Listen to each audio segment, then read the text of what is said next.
Good morning, Stephen Cash from the Steady State, and another 2-minute primer. This one's on screening and vetting, and let's start with the statement by the FBI Director, Kash Patel, that the suspect in the attacks on the two National Guardsmen was subject to, quote, zero vetting. Can't put this any clearer. That's a flat-out lie, and we shouldn't get lies like that from the Director of the Federal Bureau of Investigation. So, what actually happened here? When we withdrew from Afghanistan in pursuant to an agreement that Donald Trump during his first term had entered into on behalf of the United States and with which President Biden agreed to follow, not unusual that we would agree when a president takes over from a previous president to follow and adhere to agreements made.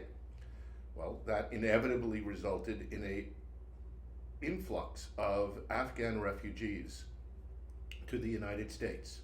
Was the pullout from Afghanistan handled with the kind of efficiency that one would have hoped for? I don't know, probably not. But we knew we would have a lot of Afghans, including many who had worked with our special forces as well as with our intelligence elements. And we'd have to do something about them.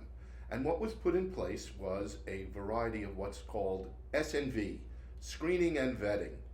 And it is a rather rigorous application of one small section of national security intelligence work, basically looking up people and finding out what we know about them from everything, and that includes clandestine sources and other sources. And that's what was done here.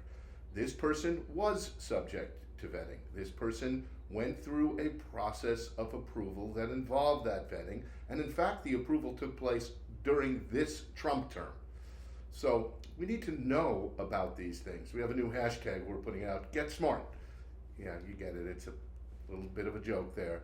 We're going to be posting, and in this case we have posted documents on our Substack and on our social media that explains things like screening and vetting, and it explains and written by people with real background in it. So I'd encourage you to take a look at it. I'll try to put some links in the comments that you can go to those documents, but it's well understood how this works. Don't be lied to by the FBI director or anybody else. Get smart and hold fast.